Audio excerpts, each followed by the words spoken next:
Assalamualaikum warahmatullahi wabarakatuh. Perkenalkan, nama saya Nura Ini Fitriani, kelas 6 dari SDN Cakuang 7. Hari ini saya telah membuat naskah cerita dari buku yang berjudul Putri Purbasari dan Lutung Kasarung yang ditulis oleh Yuliadi Sukardi dan U. Syahbudin dan diterbitkan oleh Pustaka Setia. Di sebuah kerajaan, hiduplah seorang raja bernama Prabu Tapa Agung. Ia memiliki dua orang anak bernama Putri Purbararang dan Putri Purbasari. Ia tahu bahwa hidupnya sudah tak lama lagi, maka dari itu ia ingin Purbasari menggantikannya sebagai pemimpin. Tetapi saat itu Purbasari masih sangat kecil, maka tahta diberikan kepada Purbararang. Tahun terus berganti. Sekarang Putri Purbasari sudah berumur 18 tahun. Sebentar lagi ia akan menjadi ratu. Tetapi karena tidak ingin ada yang menggantikannya, maka Purbararang meminta seorang penyihir untuk merubah Purbasari menjadi hitam. "Hei, ubahlah Purbasari menjadi hitam, maka kau akan aku berikan harta yang banyak," ucap Purbararang. "Baiklah ratuku," ucap penyihir itu. Keesokan harinya Purbasari kaget karena wajahnya sudah menjadi hitam. Apa yang terjadi dengan wajahku?" ucap Purbasari dengan panik. "Sekarang wajahmu sudah menjadi hitam, maka kau tak bisa menjadi ratu lagi," ucap Purbararang dengan senang. Pada akhirnya Purbararang memerintahkan pengawal untuk membawa Purbasari ke Gunung Cupu. Sesampainya di sana, Purbasari dibawa menuju sebuah rumah. "Putri, engkau akan tinggal di sini bersama seorang emban dan pengawal ini," ucap pengawal itu. "Baiklah," ucap Purbasari dengan seni.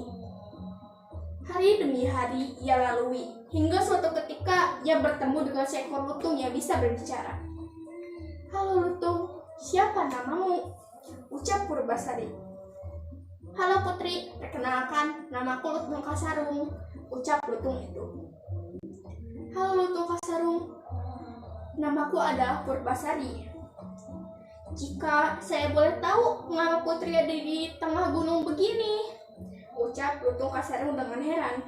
Purbasari pun menceritakan semuanya hingga akhirnya mereka saling bertukar cerita dan hidup bersama. Lalu pada suatu hari ada dua orang tabib menemui Purbasari. Tabib itu bilang ia bisa menyembuhkan penyakit Purbasari.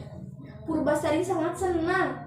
Lalu ia diperintahkan untuk mandi di sebuah mata air. Ia melaksanakannya setiap hari, sehingga 2 minggu telah berlalu. Tiba-tiba kulit Purbasari menjadi cantik kembali dan sempurna. Kabar itu langsung tersebar ke penjuru kota hingga ke telinga Purbararang. Lalu Purbararang memerintahkan pengawal untuk menyampaikan bahwa ia meminta Purbasari untuk mengadakan lomba. Setelah itu pengawal pun menyampaikan pesan itu kepada Purbasari. Lalu Purbasari pun menerima tantangan itu. Tantangan itu ada adu ketampanan tunangan putri.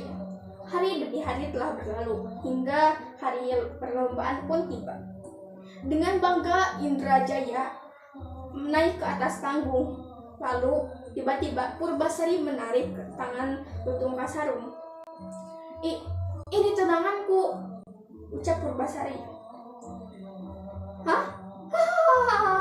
Kau memang cocok dengan seekor lutung," ucap Purbararang dengan angkuh. Tiba-tiba saja terdengar suara guntur, lalu keluarlah seorang lelaki gagah.